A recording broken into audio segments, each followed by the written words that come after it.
In the early 1970s, American car companies started to feel the heat, not from inside the country, but from across the Pacific.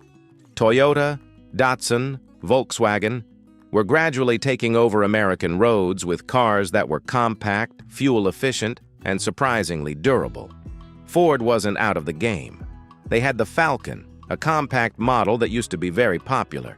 They had the Mustang, a car that sparked an unprecedented craze in American automotive history. But it was that very success of the Mustang that unintentionally killed off the Falcon, leaving Ford's compact segment in a strange and unexpected void. And that's when Ford had to make a decision. They needed a new model, compact, attractive, and cheap enough to compete with the imports. Something not too complicated, but just different enough not to be forgotten.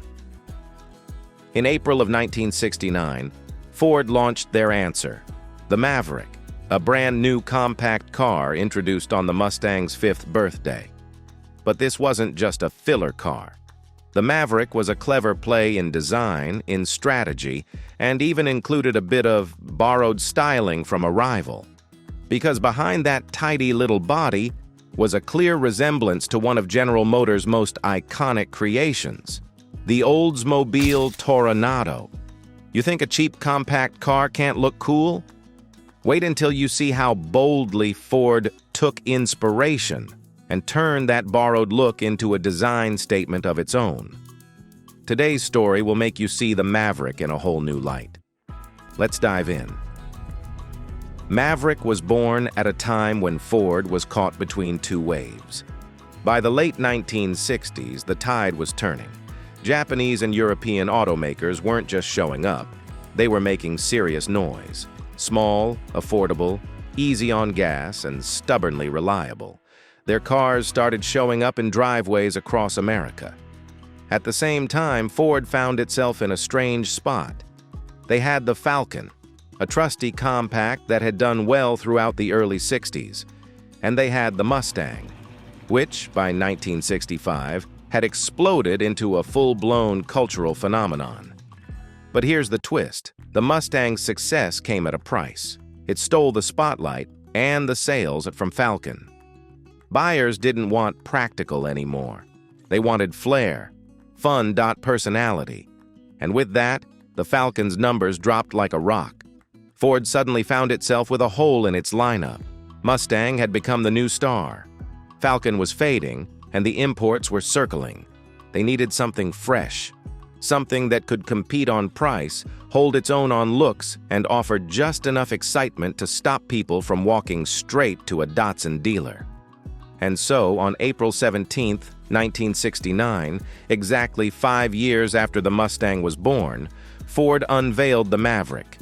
A new compact, a new name, a new chance to reclaim lost ground. It was cheap. It was cheerful. But what really caught people off guard was how good it looked. This wasn't just another economy box. It had style, and maybe, just maybe, something more.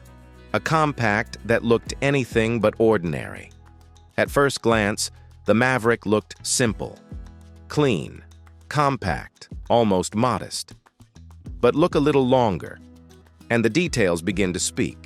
It had the right proportions. That fastback roofline, the long hood, the short rear deck. The body gently curved inward from the belt line to the roof. A subtle touch, but one that gave it a hint of European refinement. This wasn't the boxy, upright shape you saw on other compacts of the time. Compared to the chunky AMC Gremlin or the squared-off Chevy Nova, the Maverick looked leaner, sleeker. It didn't scream for attention, but it didn't disappear into the background either. There was something balanced about it, almost graceful. It was a car designed to be affordable. And yet someone at Ford clearly took the time to shape it with care. The lines were purposeful. The silhouette was thoughtful. And for buyers who just wanted a cheap ride to work, they got a little bonus in the looks department. But here's the twist. That handsome shape? It wasn't entirely original, because hidden beneath those curves behind that fastback profile was a design influence that came from somewhere else. somewhere unexpected, somewhere across the aisle. The Maverick may have been a budget compact, but it was borrowing moves from a big-name heavyweight. And once you see the resemblance, you can't unsee it. Ford took a page from the Toronado and did it beautifully. Once you start studying the Maverick's shape, something familiar begins to surface. A few lines here, a curve there, and suddenly, it clicks. That long, uninterrupted crease running down the side of the car. Not just decorative, it gracefully hops over both wheel arches, giving the body a sculpted, muscular presence. Now think back to another car, one far bolder, far pricier, and released just a few years earlier. The 1966 Oldsmobile Toronado. That's where the resemblance comes into focus. Because the Maverick didn't just happen to look good, it borrowed, quietly but deliberately, from one of GM's most radical designs. Take the rear. Where most compacts of the time had a sloping, drawn-out trunk, the Maverick's tail was chopped clean, short, abrupt, and unmistakably similar to the Toronado's chopped-off rear end. Or the C-pillar, angled inward, drawing the eye up from the flared haunches to the roofline. That's pure Toronado, right down to the sense of motion it creates when viewed from behind. This wasn't some random coincidence.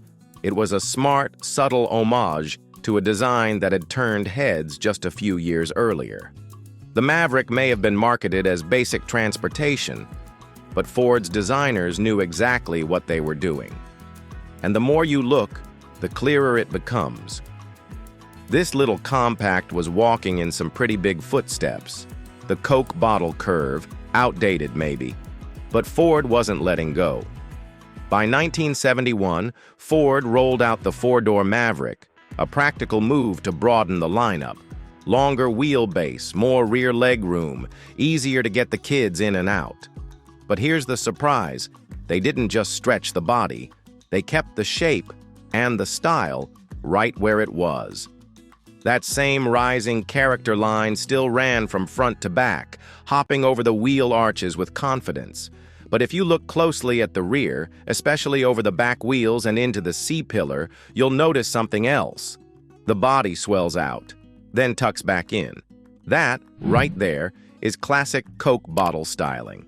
A look that first turned heads on the 1963 Buick Riviera.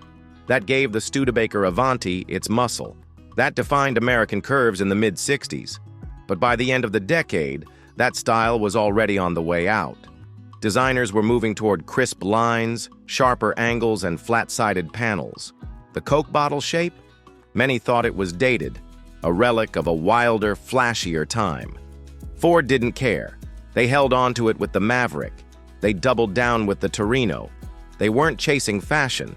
They were staying true to a form they believed still worked. And honestly, when you see that rear fender flare in just the right light, it still does. More than just good looks. Maverick was a sales knockout. If the Maverick's styling caught people's eyes, its sales numbers stopped them in their tracks. In its very first year on the market, Ford moved nearly 600,000 units. That's not just good. That's a record-setting debut for an all-new model. So, what was the secret? Ford didn't overcomplicate it. They built a car people actually wanted and could actually afford. First, the price. The Maverick was cheap enough to draw in budget-conscious buyers. Folks who might have been looking at a used car suddenly realized they could drive home a brand-new Ford instead. Second, the look. Compact cars of the era often looked stubby or plain.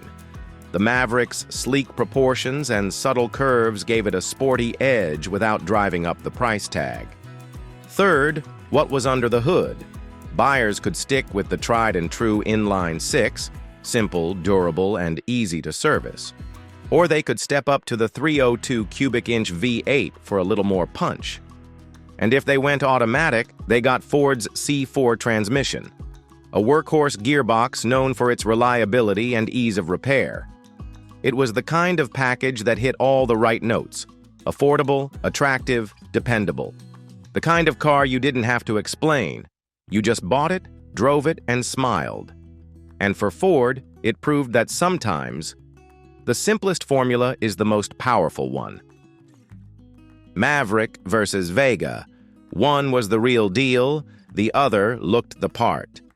It didn't take long for the Maverick to find a rival. Chevrolet had its answer to the compact craze, too, the Chevy Vega. Sleek styling, modern engineering, big promises. On paper, it looked like a winner. But in the real world, the Vega quickly became a cautionary tale. Let's start with the rust. Vega bodies were so prone to corrosion, folks joked you could leave one outside in the rain and watch it dissolve before your eyes. It wasn't just bad, it was embarrassing. Then there was the engine. Chevy gave the Vega a 2.3-liter inline-4 with an aluminum block and an iron head. Sounds innovative, right? It was, but not in a good way. Warping, overheating, premature failure. It was a mess. Now compare that to the Maverick. It didn't try to reinvent the wheel. Instead, it offered engines buyers already knew and trusted. The inline-6 or the rugged 302 V8. Easy to work on, hard to kill. And corrosion? Not perfect, but nowhere near Vega levels of self-destruction. In the end, buyers didn't need gimmicks. They wanted something that would start every morning, get them where they needed to go and not fall apart doing it. That's why so many people chose the Maverick. It wasn't flashy, but it was honest, and that counted for a lot more. The four-door Maverick wasn't just a variant, it was a statement. Most people assume that when a two-door car gets a four-door version, it's just a stretched-out compromise, a practical add-on, a family-friendly afterthought. But the Maverick sedan? That was different. When Ford introduced the four-door Maverick in 1971, they didn't just bolt on 2 extra doors and call it a day. They kept the soul intact. The fastback roofline was still there. So was the tight, chopped-off rear end, that same design cue lifted from the Toronado. Nothing looked forced. Nothing felt out of place. In fact, if you saw the four-door Maverick from a rear 3/4 angle, you might even forget you were looking at a compact economy car. It had presence. It had attitude. It looked like it cost more than it did, and that's not something many small sedans could claim in the early 70s. This wasn't just about utility. Ford managed to give the Maverick sedan a sense of style that most compacts lacked entirely. They could have played it safe, made it boxy, bland, forgettable. But instead, they gave it curves, character, a silhouette that still turned heads. In many ways, the four-door Maverick proved something simple but powerful. Design doesn't have to disappear just because you add practicality. And in Ford's case, they didn't just keep the style, they doubled down on it. The interior wasn't flashy, but it was exactly what it needed to be.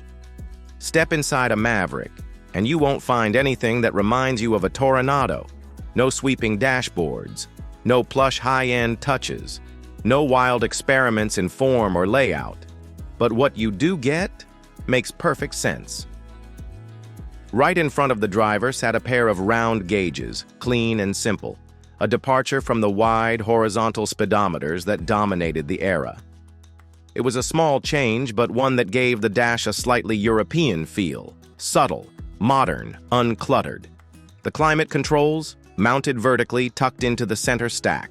Practical and easy to reach, especially for a car in this price range. And beneath the dash, Ford even included a package tray, a shallow shelf with built-in vents and a bit of extra storage. Not fancy, but smart. That's really what the Maverick's interior was all about. No gimmicks, no gloss, no wasted space. It wasn't designed to impress you. It was designed to work for you. And in that sense, it delivered exactly what buyers expected.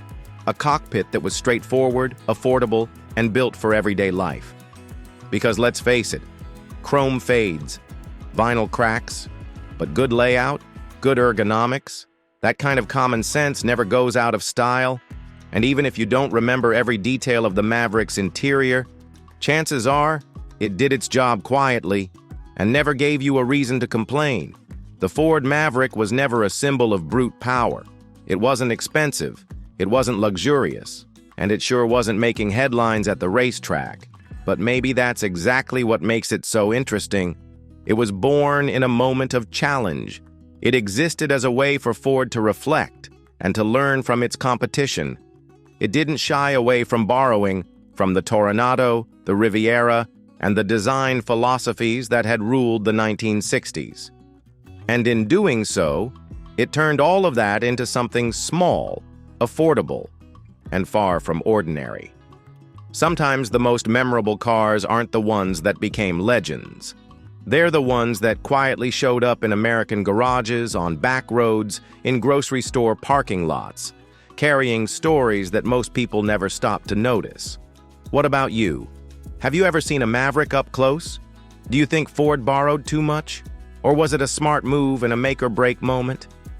Drop your thoughts in the comments, because it's your stories that bring cars like the Maverick back to life.